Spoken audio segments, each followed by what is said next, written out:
The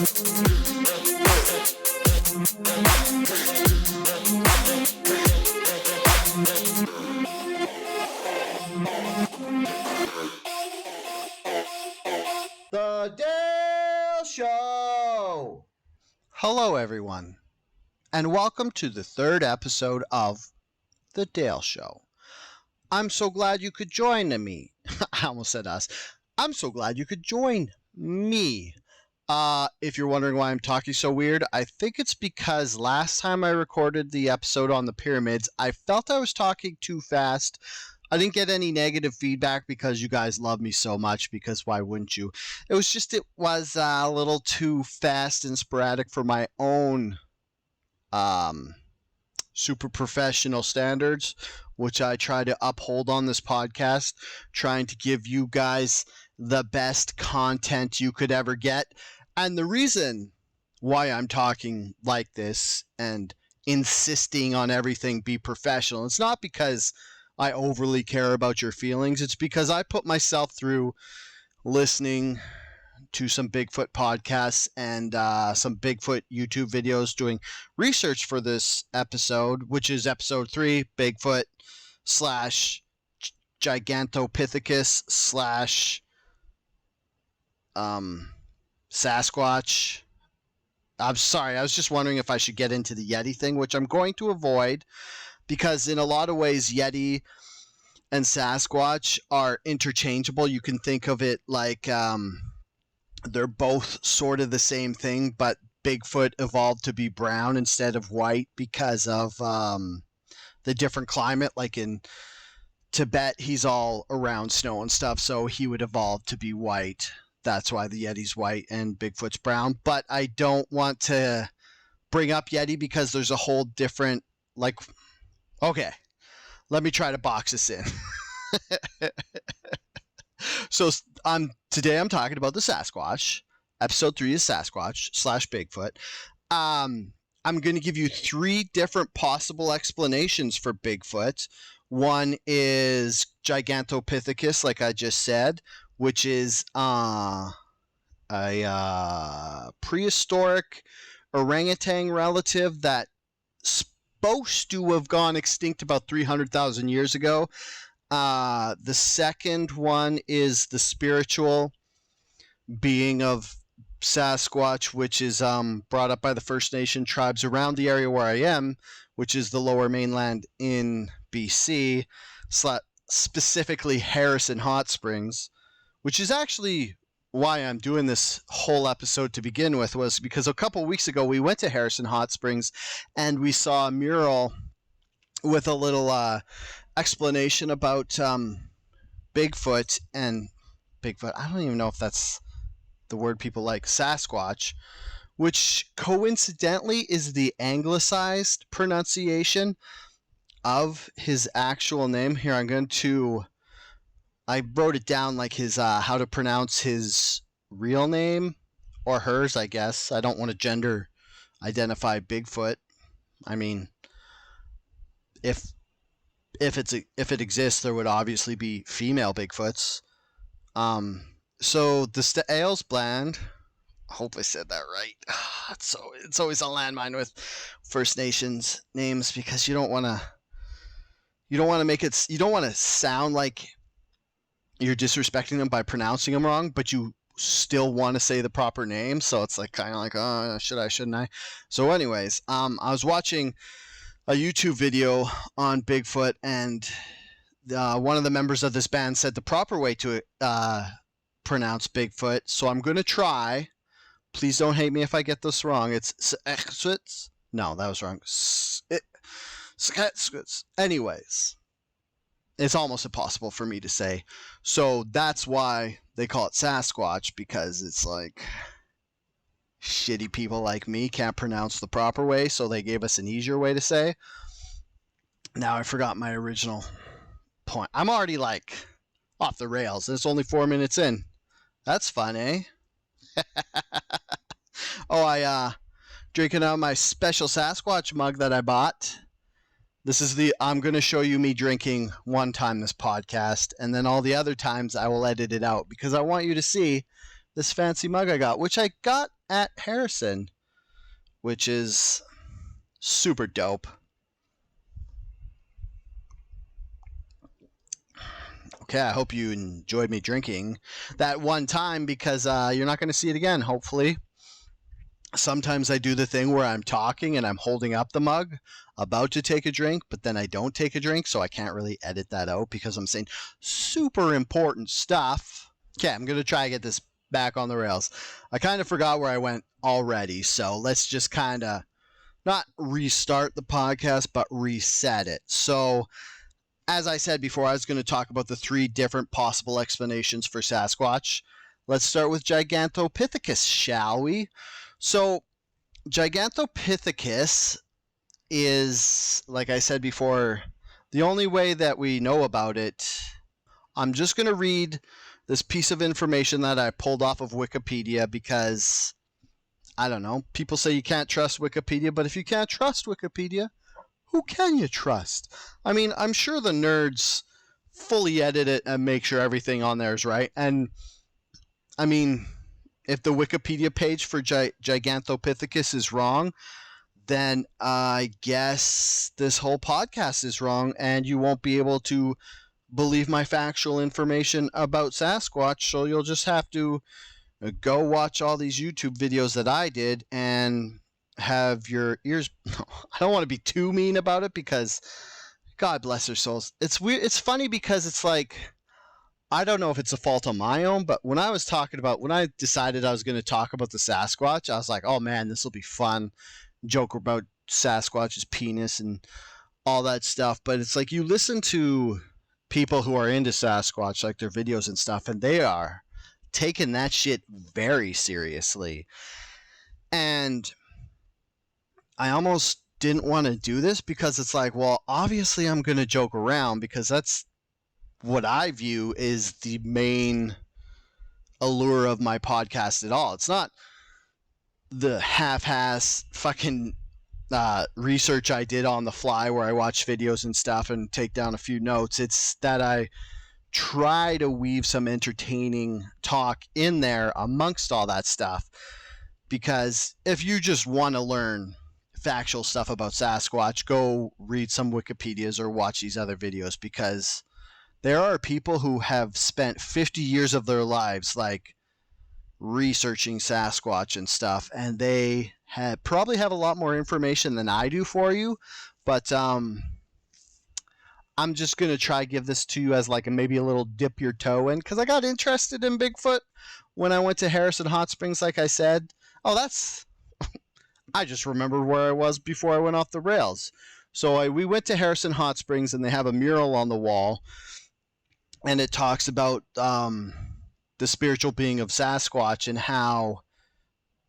Okay, why don't I do this first? I will talk about the First Nations spiritual being of Sasquatch first, because that's a good lead-in to how I got on the topic in the first place, and that way I can talk about this serious stuff and not joke about the other stuff, which I'll do after on. So it's like, if you want to hear the First Nations serious stuff about Sasquatch, then listen to the first part of this video.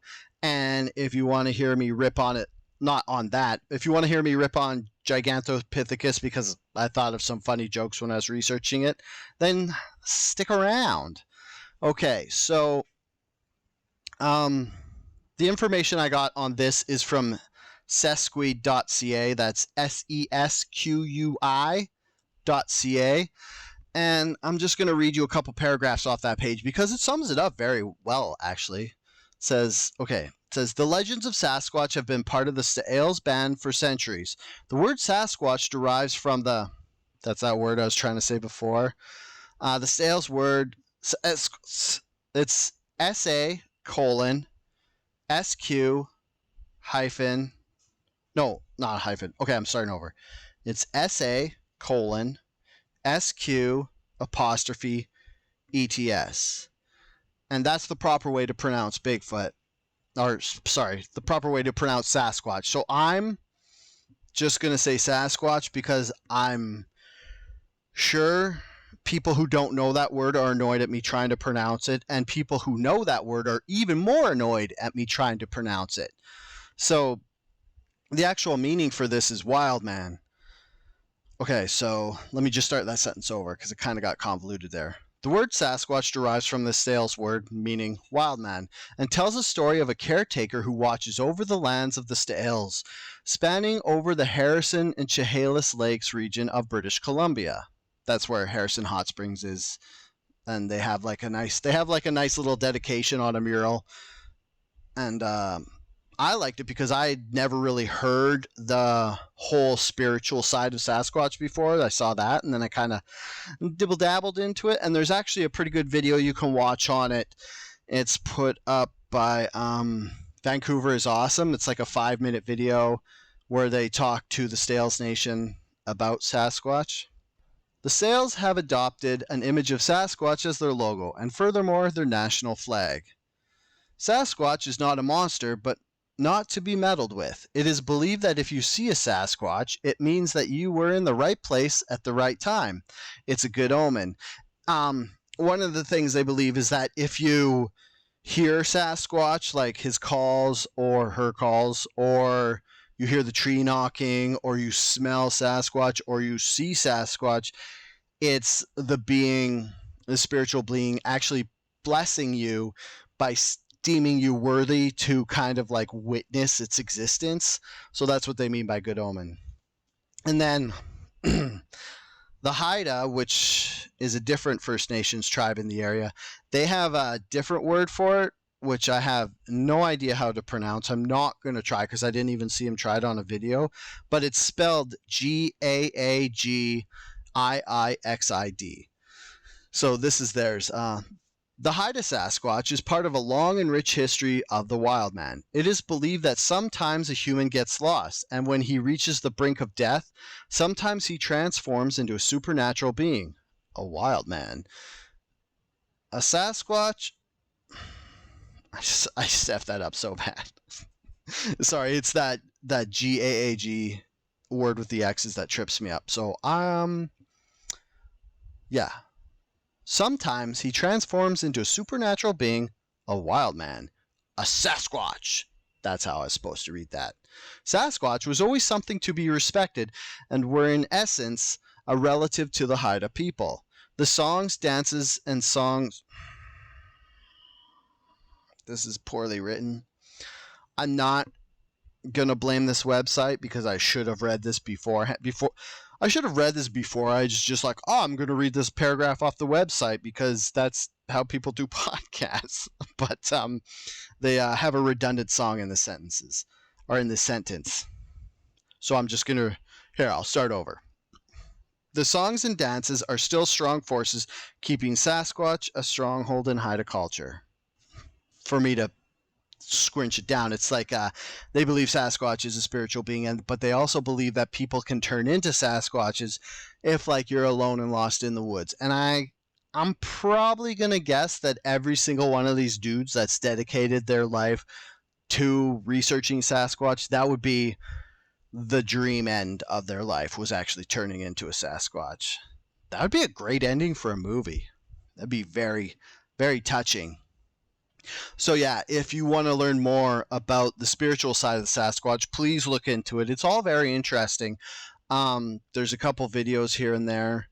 I'm pretty sure you can find the information that's on the mural in Harrison without actually having to drive to Harrison.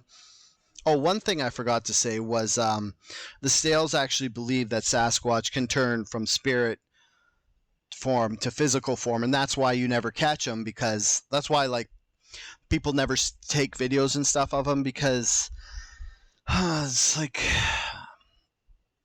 I guess he could sense, like the spirit Sasquatch could sense like the EMF from cameras, like the electromagnet and stuff, but then I guess he would be able to take a film picture of them because those don't really have the same EMF reading as digital cameras and stuff. But so yeah, I guess. So this is something that you would get into really. This is like a regular paranormal thing that doesn't really have to do with just Sasquatch. This has to do with like Skinwalker Ranch and everything. And that's when you have paranormal like cryptids and stuff like the chupacabra, Sasquatch, Jersey Devil, Loch Ness Monster is part of these cryptids' supernatural, I guess, powers, you would want to say, is they can tell when stuff is being paid attention to them. So it's like, oh God, it's so like, it's like this thing where it's so hard to explain. Well, it's like that. I guess it's like that thing where it makes sense in my head, and I'm just trying to put it into like normal people terms where it doesn't make me sound like I'm crazy. Okay, first I'll explain what a Talpa is. I don't think I've explained Talpa in the first 2 episodes of this podcast. So in layman's term, what a Talpa is, it's a supernatural being that is only manifested because people have paid attention to it or put their intent on it. So it's like, say nothing exists, and then I make up like, oh, there is a spirit dog in the woods in the park across the street from my house. So every day I'm thinking the spirit dog, and I like think it in my mind. I think it's like yay tall, it's like this long, and it's got red eyes, and then I just like keep putting like the mental energy into it. So what a Talpa is all that spiritual energy that I put in, and it gets stronger if I get more people to do it. Eventually what would happen is it would actually become a real thing. So that spirit dog in the woods in the park across the street that would never existed before, but because I thought of it enough, the energy that I put into it thinking about it made it become something. So that dog is a Talpa. So the way that Sasquatch would work would kind of be the same thing, but the exact opposite. So it's like if you see Sasquatch in the woods, it can tell that you're paying attention to it because it has like, it's like the supernatural power it has. It can tell when people are paying attention to it. So that would help it like hide more, because it's like if people are like, oh, I think that's a Sasquatch, and the Sasquatch like little spidey sense or whatever would warn it that people are around, and they can like they can sense it. And the EMF thing I was trying to say before, it's like how bees, how they say like the Wi-Fi and stuff is effing with the bees and stuff because they use the magnetic pulse of the earth to like find stuff. Like with birds, like they use the magnetic. Oh my God, I'm just going way down.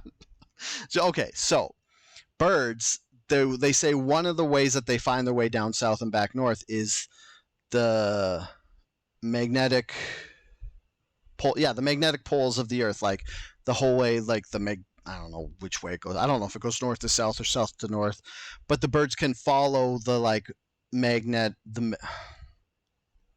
This is not making this clear. I'm sorry.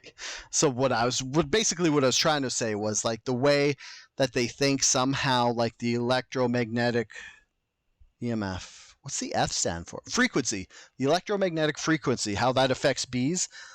Another thing is they're saying Sasquatch is like susceptible to that too. Like since he's in the bush so much, like it would be like if you were super sensitive, you could pick up like radio waves. Not that you could like pick up a radio wave and then transform it into a sound, but you would be able to feel the wave through the air. Because do I have to explain radio waves now? Like just painting myself into these corners. Okay, so the way a radio wave works is I'm not going to explain that. Please Google that if you want to. Basically, it's just a wave that goes through the air, so Sasquatch would be able to discern that. So all of that aside, what I'm basically trying to say is one of the reasons we don't have pictures of the Sasquatch is because it could tell you have the intention to take a picture of it, and it doesn't let you because it goes into the spirit realm and transforms out of its physical body into the spirit body. So therefore, since it can tell when people are paying attention to it, it allows people to see it, hear it, or smell it as like a blessing, being like, oh hey, I like you, smell me. Which is funny because it's like Imagine you're in the woods. You're a woodsman. You're in the woods as a woodsman, and I guess you strike up a rapport with Sasquatch, and he wants to f with you a bit, so he just blesses you with his smell and basically crop dusts you, and you can't see him because he's in his spirit form. You'd be like, again, Sasquatch, you crop dusted me. Okay. So this is kind of where I want to say, hey, I'm going to start making jokes about Sasquatch now. So if you want to keep it respectable, just stop there, because I'm going to make some dick and fart jokes. And and one of the reasons I'm laughing to myself, you guys already know what I'm going to say. But one of the reasons I'm warning you that this is where the jokes come in is because there's this guy I talked to at work. And he is, if you follow me on Twitter, this is old right-wing guy. I always just call him that because I'm pretty sure if he doesn't have Twitter, but if he somehow, some younger person told him I talk about him on Twitter, he'd be very upset and annoy me at work. So anyways, old right-wing guy, he talks, I talk to him at work, and he's always telling me about what they say about Sasquatch in the Facebook groups, which, I feel like it's him trying to say hey, I'm kind of into Sasquatch, but I'm not into Sasquatch, because he's like, this is what these people in this Facebook say, and they're totally crazy for believing this. But I'm pretty sure that's just him dipping his toe in the water to see how okay with it I am. But he was telling me this funny story where he's actually, he does believe in Sasquatch. Scratch all that, because I was like, Sasquatch is ridiculous. He's like, oh, I've heard him. And I was like, oh, okay, you heard Sasquatch? And he's like, yeah, he's up at my cabin. And I was like, oh? And he's like, when I'm up there and I'm up late at night. I'm like, wait, are you up late at night because you're sound mind and body and you're just watching the stars and charting astrology, or are you up late at night because you're drunk because you've been drinking beers for 3 hours? It's the latter. So he tells me that Bigfoot has been throwing rocks at his cabin late at night when he's drunk, and I think it's just some neighborhood kids. He's like, why would neighborhood teenage kids do that? Why would they throw rocks and just bug somebody? I'm like, that's the exact reason right there. Because they're teenagers, it's the middle of nowhere, and they just want to fuck with someone. I was a teenager. I kind of did, I didn't go to the middle of nowhere and throw rocks at cabins or whatever, but you tried, maybe this isn't something teenagers do anymore because smartphones exist, but we used to have fucking nothing to do, so we just find ways to entertain ourselves. And then another thing he said, so that was one conversation we had about Bigfoot. And then this other conversation we were talking, he was like, Bigfoot's like a tiger. And I was like, I have no idea where this is going. But please tell me, good sir, because even though I don't know where this is going, I bet it's interesting. So he's telling me, and this would kind of roll into the First Nations beliefs of Bigfoot being a spiritual being and having the powers of a spiritual guardian of the forest. So the guy at work tells me that Bigfoot what did he say? I'm trying to think of the way he said it, because he said it kind of weird, but it's basically Bigfoot has the ability to mesmerize either people or animals, like the way a tiger, which I didn't know was a thing, and I totally forgot to research this because I was listening to Bigfoot podcasts, but apparently tigers can mesmerize their prey, kind of just look it in the eyes and confuse it and make it super docile.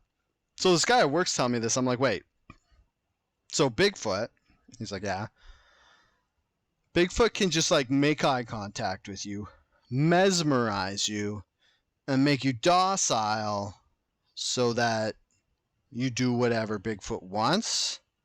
And he was like, yeah, that's what happens. And I was like, would you tell me if you had sex with Bigfoot? Because that's a weird way of explaining it, and that's what this sounds like you're telling me, is that you're setting it up so that when you tell me what you did next isn't your fault. It's like a get out of guilt free charge.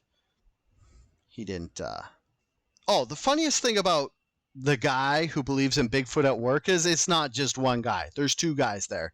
There's this other guy who's like, he's not old right wing guy. He's like what you would, because old right wing guy, he's pretty normal, except for his like abundantly right wing views and calling me a communist just because I like Trudeau. But besides that, he's a pretty normal guy. This other fella that believes in Bigfoot, though, he has multiple beliefs and conspiracy ideas, which you think I'd be all into because I love conspiracies. I just don't like dumb conspiracies like chemtrails, flat Earth, and that kind of thing. Because I don't know. To me, those are like, I'm not gonna. You know what? I take it back. I don't think less of those conspiracies because hey, we got to stick together. Us conspiracy guys, you know what? I admit it. I love conspiracies. I'm not one of those conspiracy guys who won't call themselves a conspiracy guy because that's just giving people an easy way to offend you. Like if you believe in conspiracies, you should just, and people call you conspiracy guy, you should be like, yeah, whatever, and not let it get to you. Okay, so I'm not going to say that I believe less in some, I believe less in a lot of conspiracies. I'm going to say some aren't dumb because if I say chemtrails are dumb, then other people are going to tell me conspiracies I believe in are dumb, and I will have it coming. Okay, so basically he tells me that he drives up, this is the, not old right-wing guy, this is the other guy. I don't want to say crazy or anything, I'll just say, what's a good way to say? I'll just say, because I can't just call him the other guy, but he is, I don't know, this is a tough one. Also, if anybody who I work with listens to this, they'll probably know exactly who I'm talking about just because I said the two guys who believe in Bigfoot. So I'm not going to say their name, though, because I can just, if I don't say their name, even though it's obvious who I'm talking about, I can still deny it. And that's my get out of jail free card. Okay, I'll just call him the other guy. You know what? I said I couldn't just call him the other guy, but you know what? I can. I'm just going to call him the other guy because there's nothing else to call him.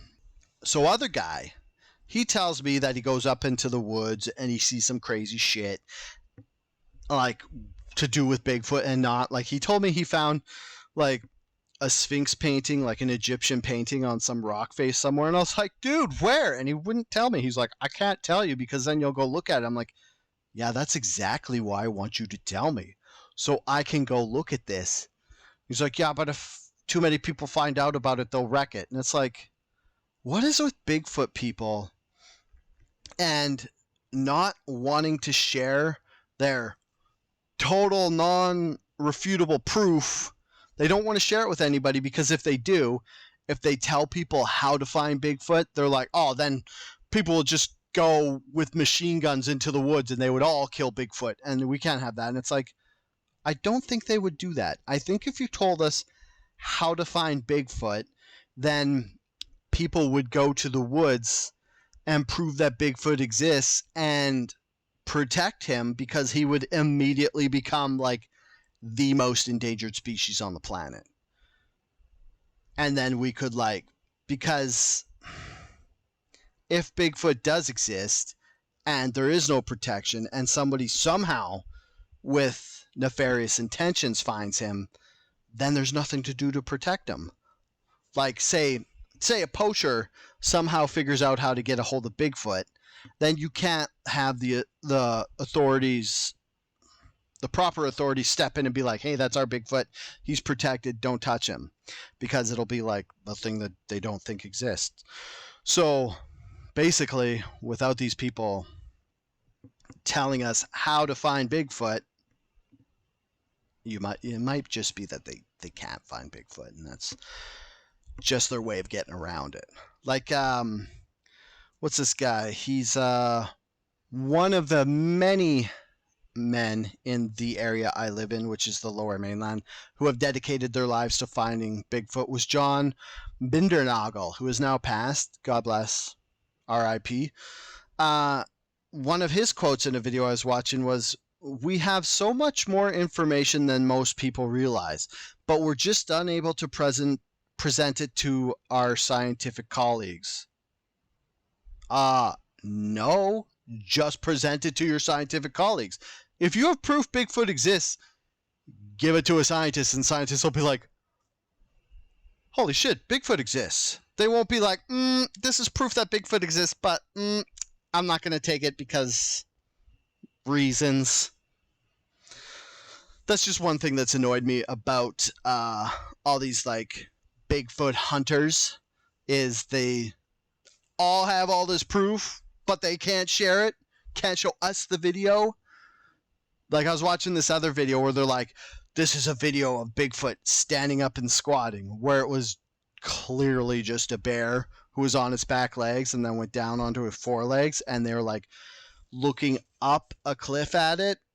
And they're like, we can't tell you how we got this, because if we do, then other people will get this close to Bigfoot and they'll kill him. So it's that whole thing. And it's like kind of like one of those themes that keeps showing up. Okay, so do you guys want to talk about Gigantopithecus? Gigantopithecus. It's funny because for the longest time I thought there was an R in there. Like I thought it was Gigantopithecus, but it's actually Gigantopithecus. Pithecus. Have I said Gigantopithecus enough for you to turn off the podcast yet? Well, I guess some of you already would have. So this is basically, so we're only 1/3 of the way through. No, the rest of the podcast will go faster. So that first part I was explaining was the first possible explanation for Bigfoot was the that it is actually a paranormal spiritual being who is a guardian of the forest, which is my favorite one, because that would be fucking dope. Like a super powered, like 10 to 12 foot, depending who you talk to, man, defending the forest and keeping it nice for future generations. That's a heartwarming tale, and I want to believe that. So theory number 2, actually, you know what?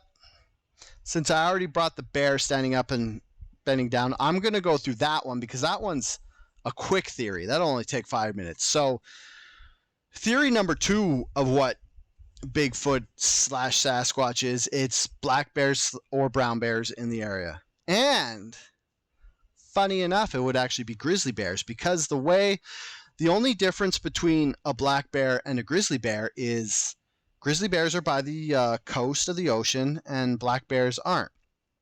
So black bears, wait, did I just say that right? No, I said that wrong. I said black bears. So brown bears and grizzly bears are the same bear. It's just grizzly bears are in BC by the coast and brown bears aren't. Black bears are the same wherever. Like if there's a bear and it's black, that's a black bear. But if you're like, I can't remember where the exact line is that something stops being a grizzly bear and something starts being a brown bear, vice versa. So it might be the Rocky Mountains. So if it's like west of the Rocky Mountains, it's grizzly. You know what? I'm sorry if that's wrong. That's just what I'm going to continue assuming. But you know what? Let's just say brown bear. Because since grizzly bears are actually brown bears, and brown bears are brown bears, if I say brown bear, it'll cover both a grizzly bear and a brown bear. That was a good 3 minutes of nothing. Aren't you glad I argued myself around in a circle and came up to some dumb conclusion that we didn't need to talk about? Which I guess is the essence of about 99% of all podcasts. It's listening to someone talk about something that they didn't really need to talk about. I mean, it could be worse if instead of a guy coming up to you and being like, hey, do you want to listen to my podcast? If he was like, hey, can I try out my stand-up comedy on you? Which would you rather listen to? I'm thinking it's the podcast, because bad stand-up is unbearable. Oh, or even spoken word. How's that? Worst of all three, if I was just like, imagine if I was into spoken word and I was just like, hey, do you want Do you want me to read poetry out loud to you? You'd be like, oh, no, I do not. So here, that's my threat. If you don't listen to my podcast, I will find you and I will read poetry to you. Okay, back to black bears and brown bears. So, what a lot of people think is Sasquatch is actually a brown bear or a black bear standing on its hind legs, because sometimes, like, if they're sniffing something in the wind, they'll like stand up and they'll like turn their head and they'll sniff, and like if you're seeing them through trees, you're kind of like, what is that? And then because like the trees up here are dense, and if you don't get a clear shot of it, like it's just a hairy figure on its hind legs, and you're not used to seeing a bear on its hind legs, so it doesn't automatically register in your brain like, whoa, that's a fucking bear. It's like, wait, what is that? That's not a bear. It's standing up on its hind legs. And black bears and brown bears, they like grunt and make noises, which people would mistake for maybe Sasquatch. And another thing too is, now this is the creepiest thing ever. Black bears especially, because they're closer to the size of humans. If you skin them, they look grossly a lot like a human. Actually, there's this funny story about I think it was like 12,000 BC, where the ancient Greeks, I think it's like the Bronze Age or whatever, they found these remains of these ancient bears, and it wasn't like just like a full perfectly laid out skeleton.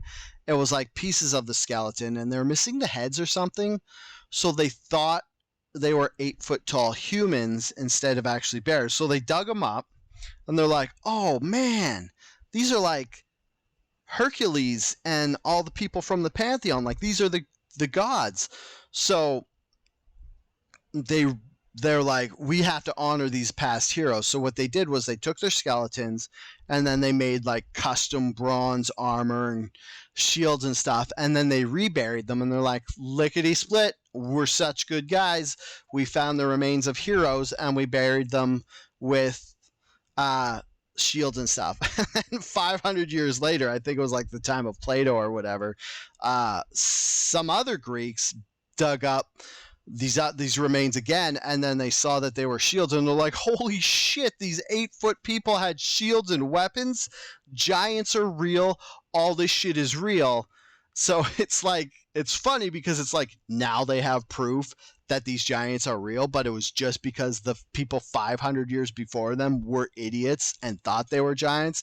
So it was like this like self-fulfilling prophecy of these heroes being around. Wouldn't that be wild if it actually was the heroes? That'd be my favorite. So yeah, that's basically that whole theory, is that people think brown bears and black bears are Sasquatch because sometimes they walk on their hind legs and they make grunts like gorillas. I told you it was going to be a short theory. Okay. So the third one, theory number 3 of what Sasquatch is. God damn it. I told you I might do this where I'm like talking, because I'm used to podcasting with someone else. Like my other podcast, Outrage Factory, I do with my best bud Derek, and he'll talk and then I'll drink and it doesn't matter. But if we're doing this podcast, if I'm doing this podcast and I just start drinking and pausing, you're not going to want to listen to me like take drinks or whatever, because even though some of you weirdos like ASMR, other people who are like me, the sounds of drinking and mouth noises and lip smacks and chewing gum and stuff makes us furious. It's like some actual thing that I used to know. You know what? I'm going to Google it right now, because this is like a public service announcement. This is what people should know. The sounds that are annoying. That's such a bad surf. Most annoying sounds, actually, somebody did 10 most annoying sounds and why they bother us. Knife on a bottle, fork on a glass, chalk on a blackboard, ruler on a bottle. What? Ruler on a bottle? Like a metal ruler? Nails on a blackboard. So basically, we're getting a lot of bottles and blackboards on this list. The female scream. That's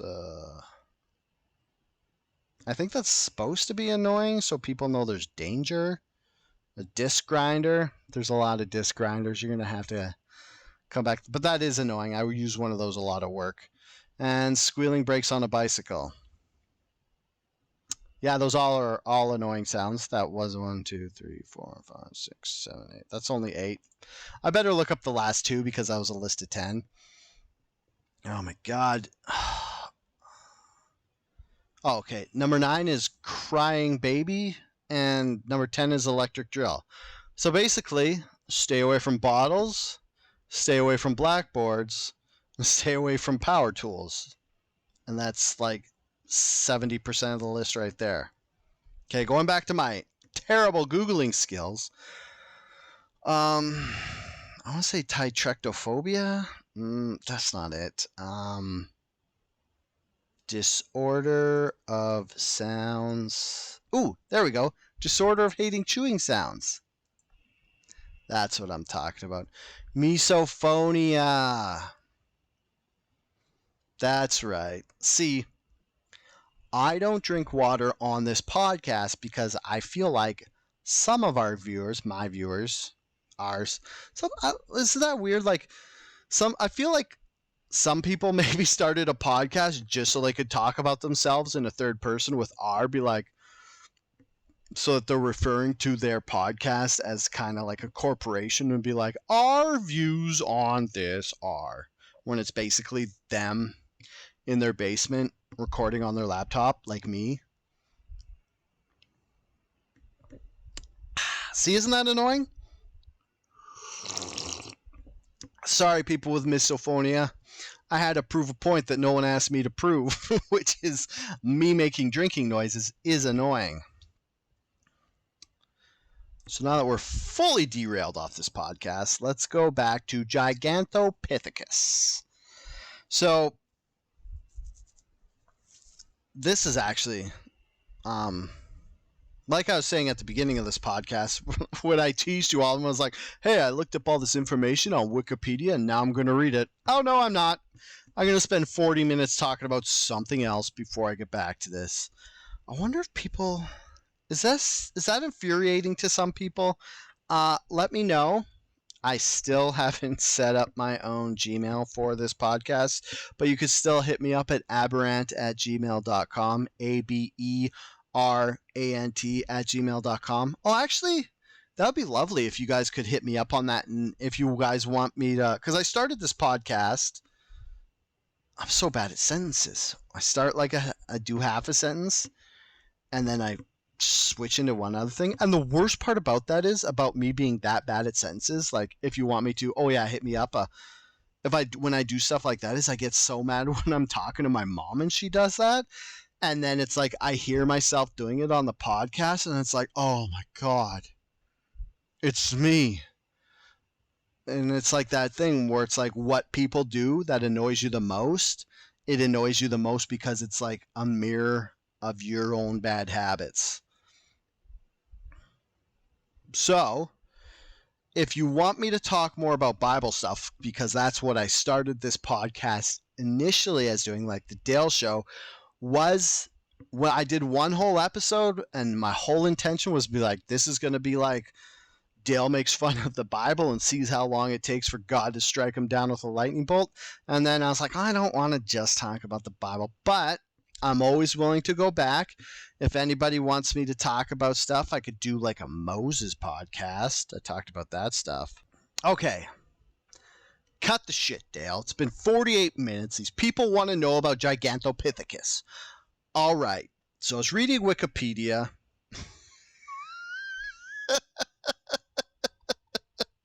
I was just about to go into that whole Wikipedia being real spiel for the third time in one single podcast. Anyways, this is what I read on Wikipedia. Gigantopithecus has been used in cryptozoology circles as the identity of the Tibetan Yeti or American Bigfoot. This is back like at the beginning of the podcast. I didn't want to get into Yeti talk too much because everything besides the spiritual talk about the Yeti, like what it is to like Tibetan, like I think it's like a guardian of a mountain. See, like I don't know anything, so me even just talking about it, but I'm just going to ignore Yeti. But what happened was Gigantopithecus got attributed to Yeti first, and then kind of attributed to Bigfoot afterwards. So this all began in 1960 with zoologist. What is WL? Like it's Vladimir with a W. Let me see. Hold on. I'm just going to see if that's a spelling, like if that's a typo. Or. Okay, anyways. It only mentions it once, so. Vladimir Chernetsky, briefly describing in the journal Nature a 1951 photograph of alleged Yeti tracks taken in the I can't even say Himalayas anymore. Chernetsky concluded that the Yeti walked like a human and was similar to the Gigantopithecus. So basically, this is where all of the tie-in with Gigantopithecus started, was in this 1960 article or this 1960s zoologist, while talking about the ever famous like Yeti footprint in the 1951 photograph, was saying that, oh, this looks like it was a bipedal person, kind of like the Gigantopithecus. And everybody's like, wait, what's a Gigantopithecus again? And they're like, oh, it's this gigantic Pithecus. No, it's basically, it depends where you're going for your information, but people say from anywhere from 9 foot to 12 foot. It's basically a 9 foot to 12 foot not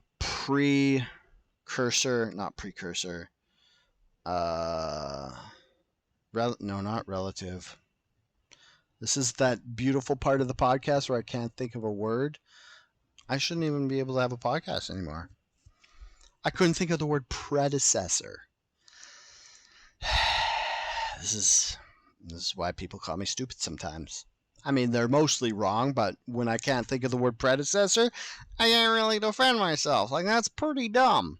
Anyways.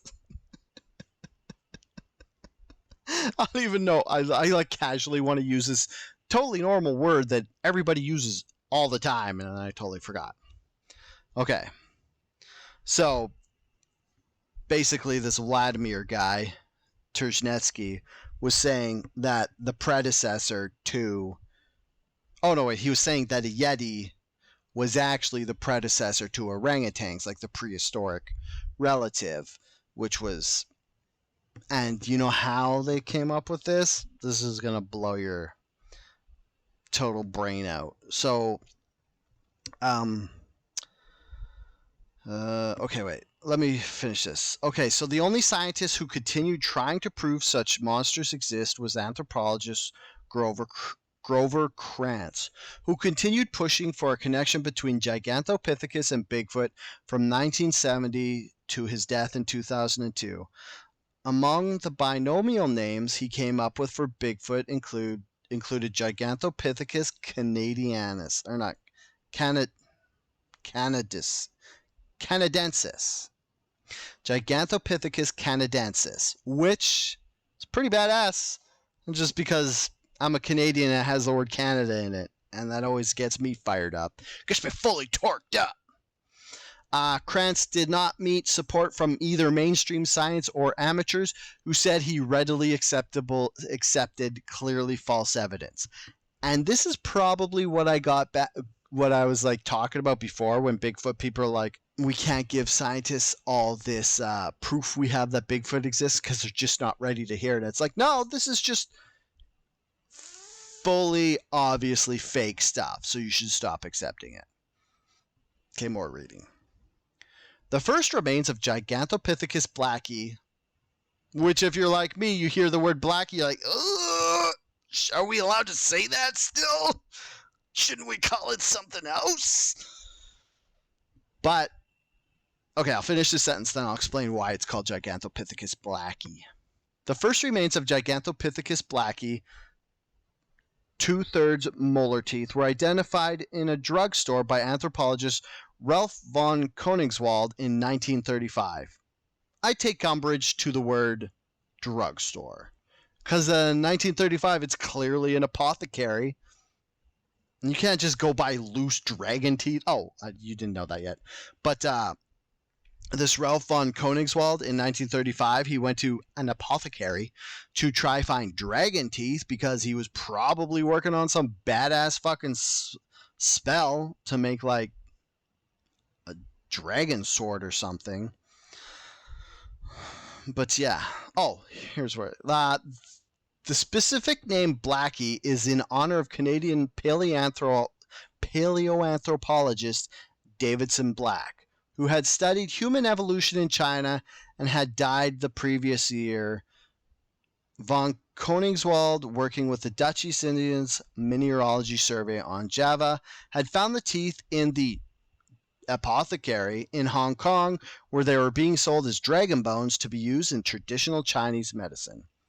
Okay, so basically what happened was this Davidson Black guy died in 1934, and it sounds like he worked with Ralph von Koenigswald in 1934, and then Blackie dies. So Ralph finds these teeth in the apothecary, and he's like, wow, they like do some studying, and they figure out that they're like actually teeth that are closely resemble to an orangutan, but they're bigger and they're dated way older. So he's like, these are crazy old. They look like an orangutan, but bigger. So let's call this thing Gigantopithecus.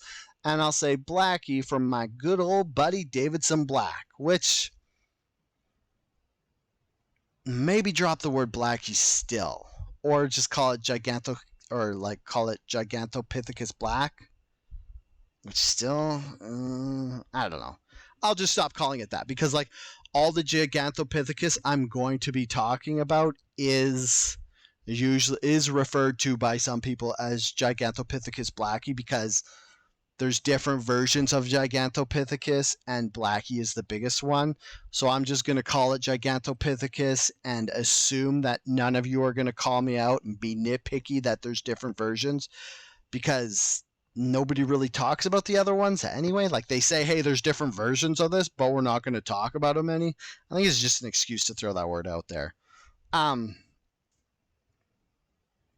yeah, so he finds these teeth in the drugstore. Who goes into an apothecary looking for dragon bones? And be like, hey, you got any dragon bones in there? And they're like, yeah, what do you need this mythical dinosaur bones for? Oh, nothing. Totally not working on boner cream. Totally just want to make a tea that gives me lots of energy. Nothing to do with my genitals. Like it's funny, like I was reading this because basically what happened was they found like 1,000 teeth of Gigantopithecus, and that's where this whole thing came from. And I was thinking about it, like, as you could probably tell from this podcast, that my mind wanders. And it's like you see all these, like, nowadays you see all this stuff for boner stuff and men's health, and it's like based on ancient Chinese medicine. And a lot of people are like, oh, they're just using this stuff that was meant for something else, like this medicine that was supposed to have like a good meaning, and they're just using it for their dicks when that wasn't the original purpose. But I like to think maybe it was the original purpose. Like, what if thousands of years ago you just have these like monks or whatever, whoever like discovered ancient Chinese medicine, and they're like, how do I make better boners? That's all I care about. Like they're going to these apothecaries and like thousands of years ago, and they're looking for like dragon anuses or whatever you would buy, like maybe like, I don't know, like goblin hands or like all this stuff, and then they just like go to their cave by candlelight and they're like, maybe this will work, and they like rub it on themselves and they're like, did it work? I mean, that's probably even why monasteries existed, because all these guys got super pissed that these like monks with giant boners were like doing all their women. They're like, you can't live with us, guy who has a way better penis than the rest of us. Go live in your monastery and quit bothering us and giving women an excuse not to talk to us regular people. Like, could you imagine you have a monk who's this like totally rad dude. He knows martial arts. He's like stoic. He's spiritual. He never lies. He's totally honorable. And he has a giant cock. Like, are you going to just go hook up with a farmer and make babies? No, you're going to go after the monk. So probably everybody was like, yo, monks, get out of here. Go live on top of that mountain where you can have your perfect body and sweet penis and stay away from us because next to you we have no chance. And we need chances because we don't want our lines to die.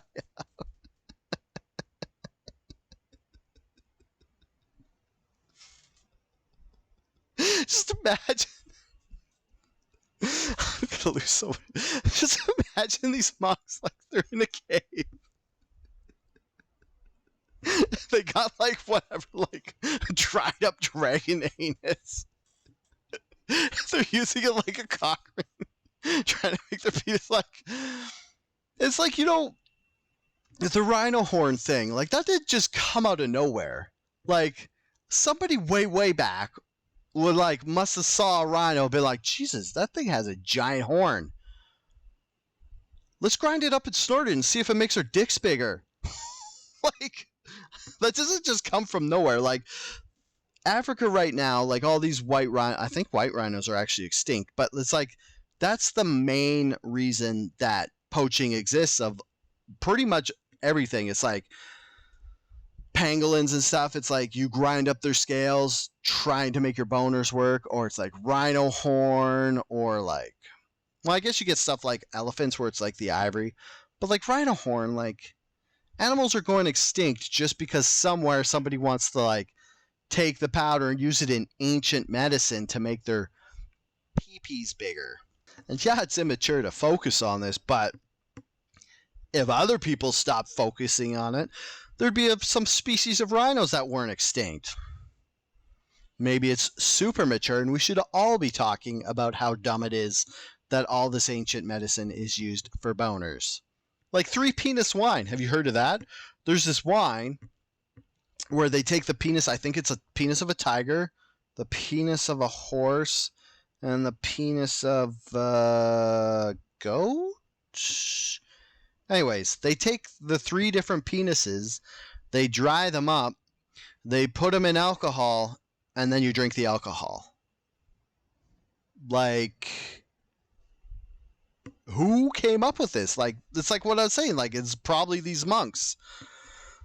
Or not, okay, maybe it wasn't monks. Maybe it was just, like, raunchy dudes way in the past. But somebody had to come up with it, and it had to stick around for a reason. Maybe, like, it was like a snake oil salesman. So, like, this guy who's, like, this traveling snake oil salesman, he finds a guy who has a huge hog. He's like, dude, I will pay you money if you say you got that huge hog from drinking my famous 3-penis wine. And the guy's like, I like money. I like showing off my dick. Sure. Oh, you might be asking yourself, if these dragon bones / Gigantopithecus teeth are, like, why would they find 1,000 of the teeth? Wouldn't they have the other bones? I probably forgot to say. Yeah, so, okay. So, the reason we don't know how big the Gigantopithecus were, like, you know how I was saying they're like 9 foot to 12 foot, was because we only have the teeth and some of the lower mandibles of these remains. And the reason that is because, like, they went extinct like 300,000 years ago. And they found like these teeth in piles. And what they're saying is one of the reasons for is, and I didn't know this before, but porcupines, they will eat, like, they will like drag the bones of something and they'll like gnaw on them to get the like stuff to make their quills. So, like, I guess it's like calcium or keratin or whatever stuff that goes into a porcupine's quill, they actually eat the bones of dead animals to make it. But sometimes the mandible and the teeth, for sure, like, animals can't chew through enamel. Animals, did I say enamels can't chew through enamel? Animals can't chew through animals. Animals can't chew through animals. Like, that's one of the problems you have when you're trying to get rid of a dead body with a pig. Like, the pig can crunch up the bones and eat everything, and the stomach acid in the pig will dissolve the bones, but not the teeth. So, like, you almost had another way to get rid of a dead body was with porcupines, because they would eat the bones to make, but they can't chew the teeth. So that's always the problem, because the enamel's so dense and hard. So that's why there's only the teeth. Like, they have thousands of teeth of these Gigantopithecus and no other bones except for that mandible. So, yeah, they found in 1956 the first mandible, and more than 1,000 teeth were found in Luching. Numerous more remains have since been found at, like, they've basically found these things at 16 different sites. They only have teeth and 4 mandibles. Like, the mandible is just another word for your jaw, which is a weird way to say it, isn't it? Like, why wouldn't they just say jaw instead of mandible? Maybe, I guess it's like a science thing. But every time you say mandible, I think of like an ant or a bug, because that's what their like their jaws on the outside are. Okay, so they only ever found teeth and a couple pieces of the jawbone, like I said. Based on tooth enamel, it would most closely be related to a 500-kilogram orangutan. And I was watching a PBS video on this. PBS has wicked videos, which I never knew. Like, and the best part is you can watch a video from PBS, and it's not like a guy like me being all nasally and talking annoyingly. It's like a professional talker person in the videos. So those are always better to watch than like if I'm like, I googled a couple Gigantopithecus YouTube videos, and one of them was this PBS one, and it was pretty professional. And another one was just like some dude who was like halfway through went off on a tangent on how it couldn't possibly be Bigfoot, but he didn't make jokes about it. It just was like he kind of took it too seriously, and you're like, bro, this is awkward. Like, at least with me, like, it's awkward, but then you might laugh about a monk sitting in a cave by candlelight rubbing dragon anuses on his schlong. Like, you're not going to get that kind of content on a PBS video, which some of you probably would prefer. Okay, so the PBS video I was watching, back into serious talk, no dicks here. The PBS video says that there was science done. That's just what I'm going to say. They explain the whole process, but one, I don't remember it, and two, it's a whole bunch of science words that I could just say they did science to these teeth, and they found there's like microfossils in the enamel, which, you know what a fossil is. It's just like a microized version of that. And they figured out that all the plants that these Gigantopithecus were eating were C3 chlorophyll plants. And they also explained all this, and basically it's like there's like 4 different types of plants based on the way the chlorophyll turns the light into energy, and it's like C1, 2, 3, and 4, and they're different types of plants based on the way the chlorophyll works. So C3, so basically what it means is these Gigantopithecus, they could tell by the C3 chlorophyll that they lived in cool arid areas, and like were like basically forests, like the Pacific Northwest.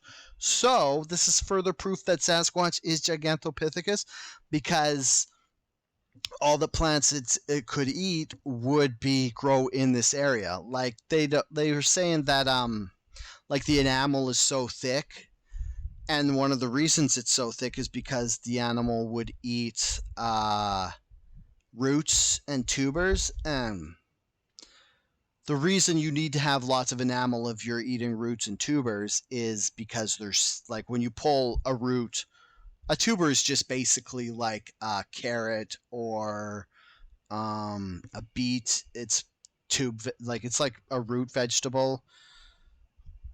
It's me not being able to think.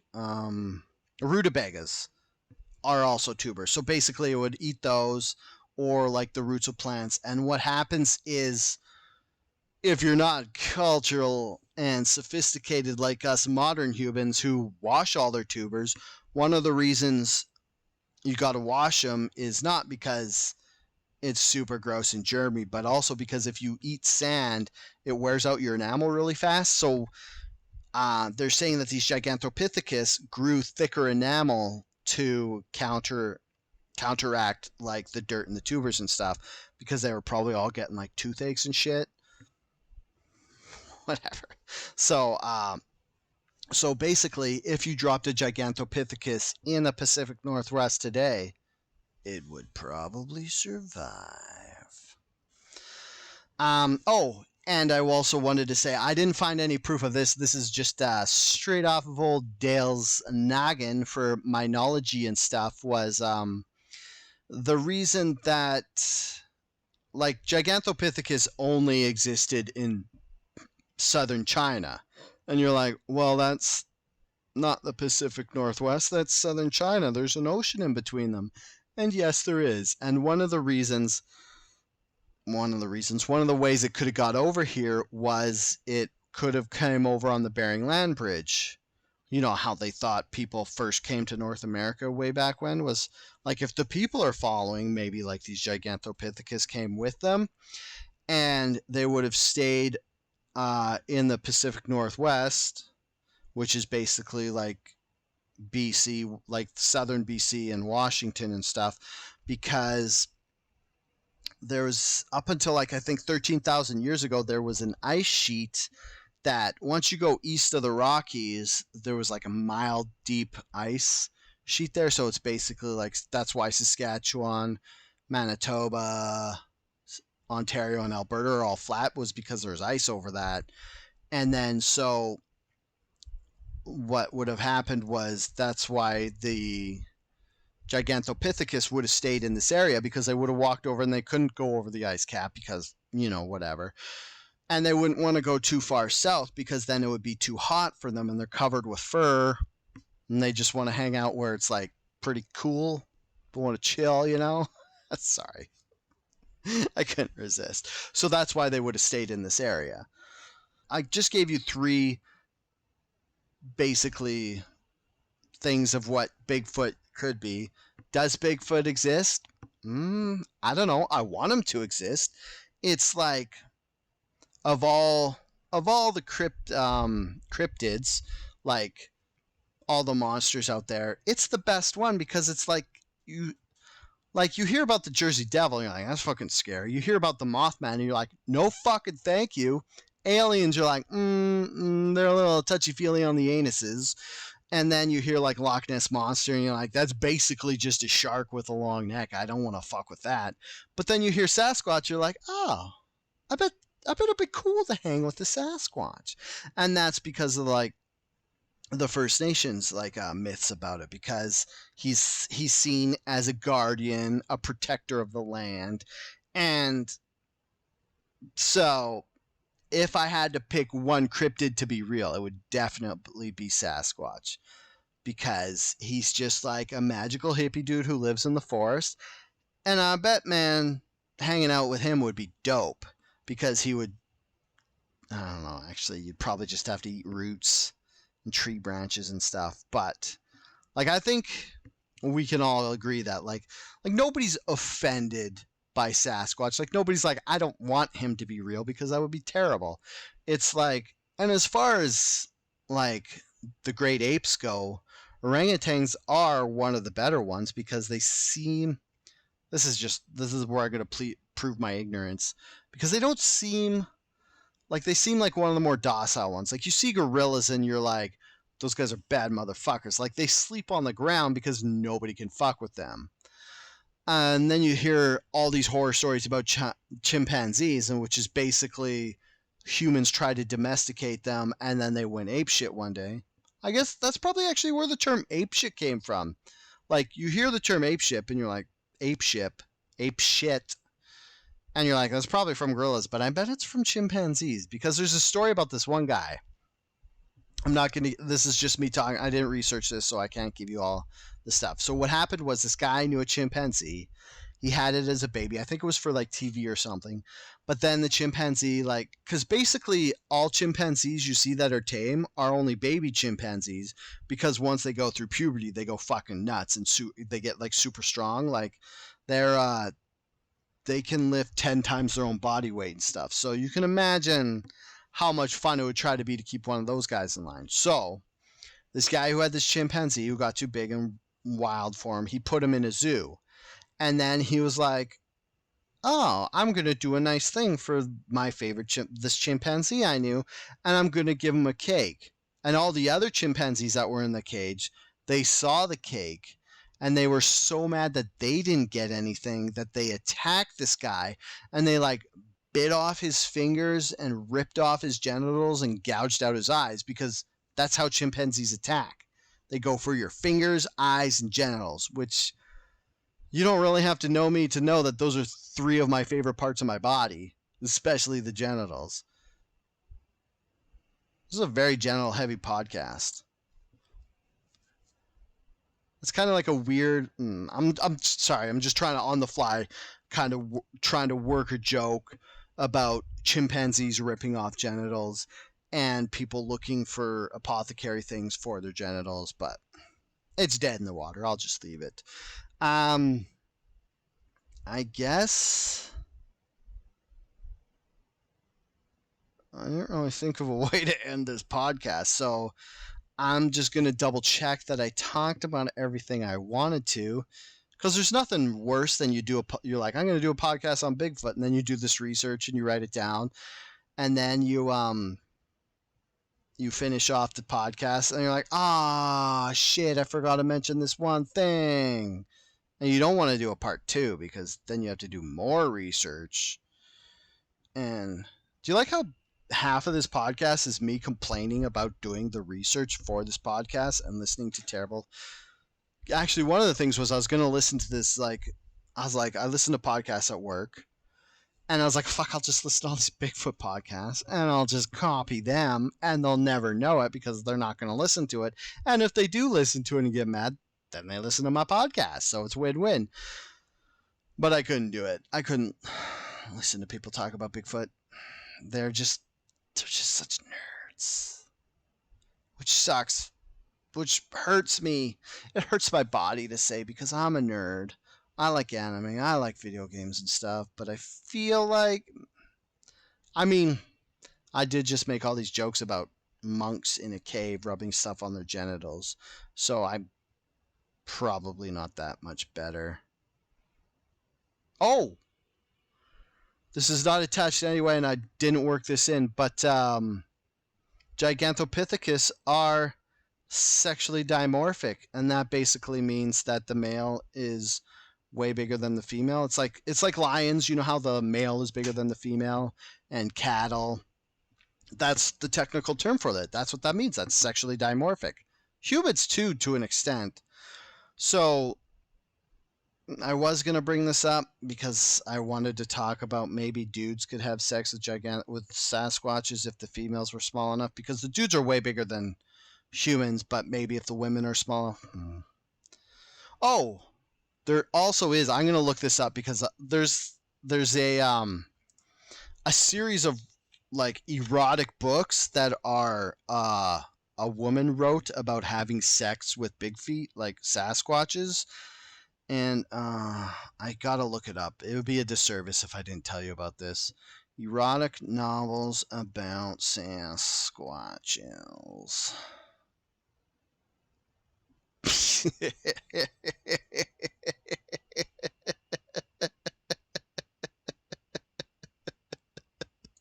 Okay.